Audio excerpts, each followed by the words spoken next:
Welcome to the next lesson. We are going to interpret quadratic functions in general form and learn how to graph them, not using a table of values, but using the properties of quadratic functions to help us draw the graph.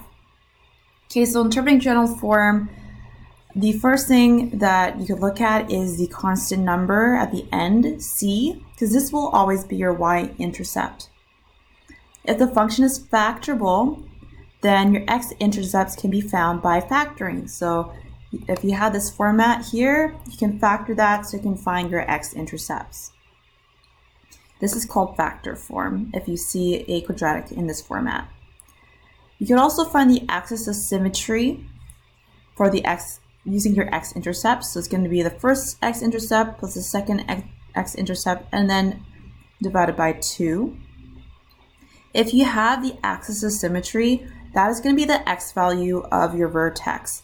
So if you have the x value of your vertex, you can find your y value by plugging it back into your original quadratic. So let's actually start this by doing example number 1. So we are given this function, this quadratic. We want to find the intercepts, the axis of symmetry, and the vertex. And then in example 2, we're going to use those 3 pieces of information to actually graph the function. Okay, so for the intercepts, we have to find the y-intercept and also the x-intercept. So for your y-intercept, it is always going to be the standalone number in your quadratic. In this case, it's 10. You could also plug in x equals 0 to find it as well. So that's what I'm just going to do here. And then you can see that this term goes to 0, this term goes to 0, and you're just left with 10. So that is your y-intercept. For your x-intercept, we are going to factor. And we do need to factor out a negative 2.5 out. So when you do that, remember you are dividing each term by negative 2.5 to get the remaining in the brackets. So negative 2.5 x squared divided by that is x squared. So we're just going to divide every term by negative 2.5 here.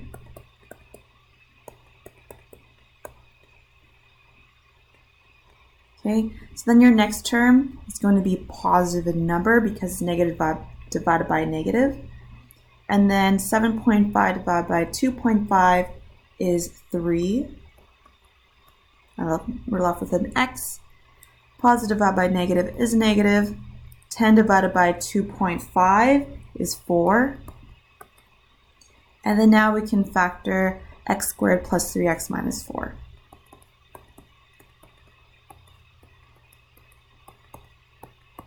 So my factors of 4 is 4 and 1. We have a positive 4 and then a negative 1 in order to get a positive 3 as our middle term. So then your x values, if we set this equal to 0 and solve, it's going to be negative 4 and 1. So remember, if you forgot to do that, you're going to take each set of brackets and set them equal to 0 and solve. All right, so we have our x-intercepts, we have our y-intercept. We can move on to the axis of symmetry. So your axis of symmetry is the first x-intercept minus or adding to the next one, so which is 1, and then divided by 2.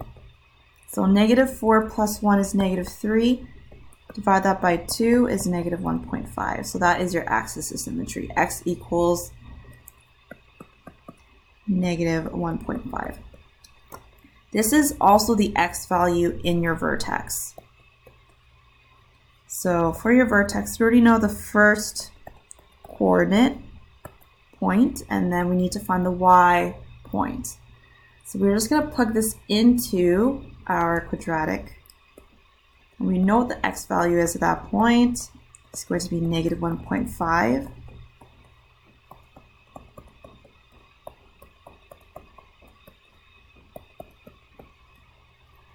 And because we are dealing with quite a few decimals, it is okay to use your calculator at this point. The only time you don't really use your calculator is if you can do it with whole numbers or even with fractions. But because you have a decimal, we'll just use the calculator to help us figure this out. So if we plug this into the calculator, you will get 15.625. So that means your vertex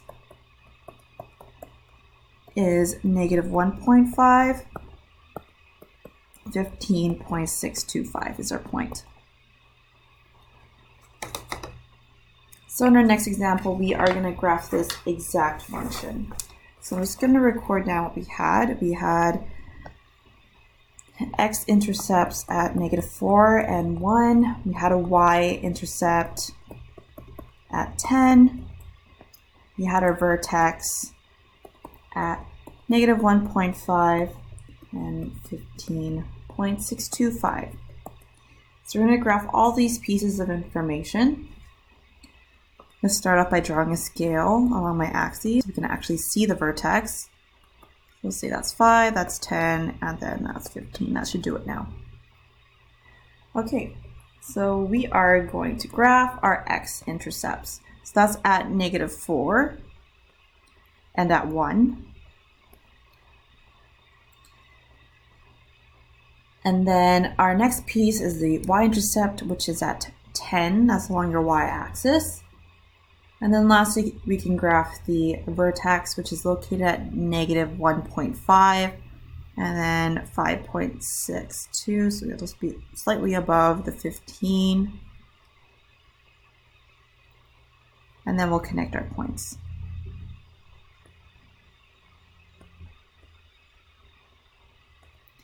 And then this is a function that goes on forever in your domain. So make sure to add in your arrows on either side.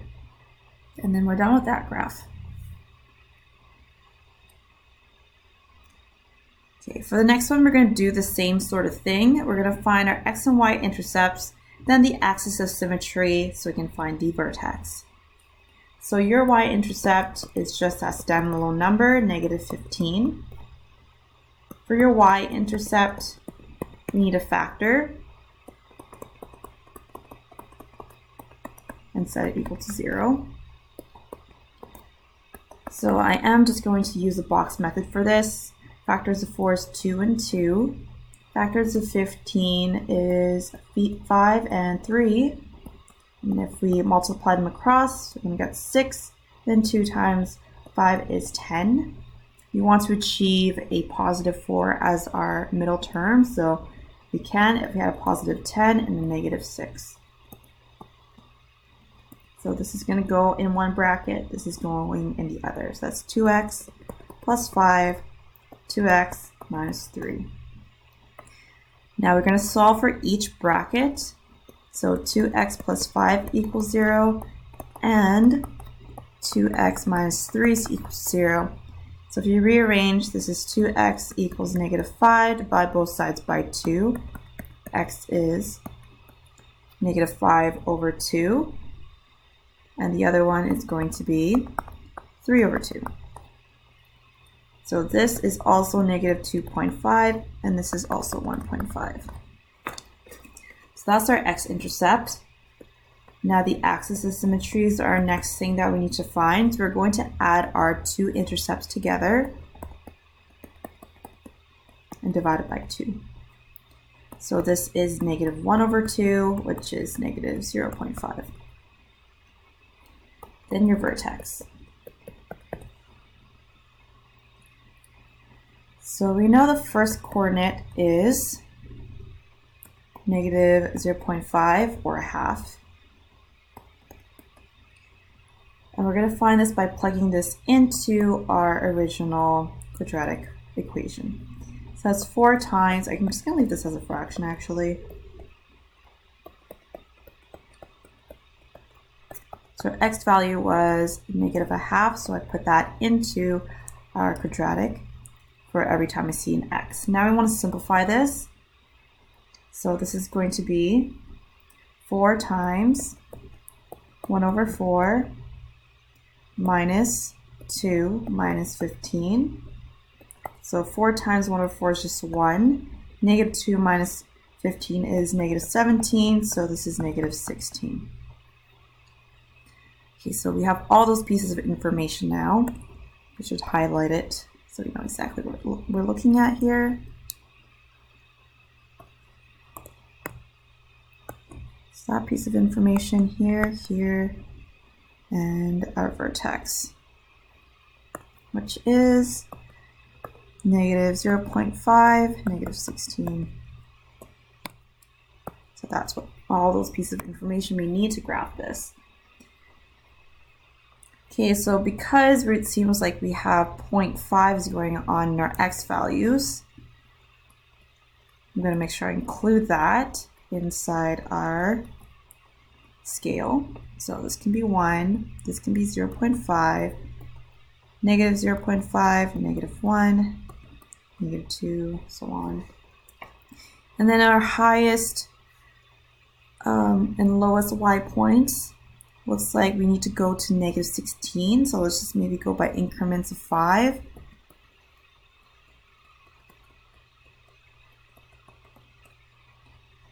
And then now we can start to graph. Okay, so our y-intercept is negative 15. Then our x-intercept is 1.5. Then we have negative 2.5. Then lastly, our vertex, which is negative 0.516. So it'll be about there, or somewhere around there. Now we can connect our points.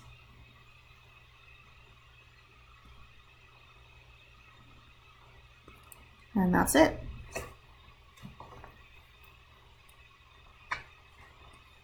The last type of question. Okay, so the graph of a quadratic passes through a certain point and the zeros of the function are given to us. We want to write the equation of the graph in general form.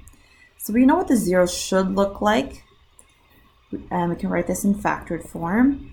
So this would be x plus 4 if we had a 0 at negative 4, and x minus 2 if we had a 0 at 2. Now, we also were given this piece of information here, which means I could have some sort of a value in the front that stretches or compresses our quadratic. So we're going to use this point to find what a is, because we're going to plug in the point as our x value and our y value.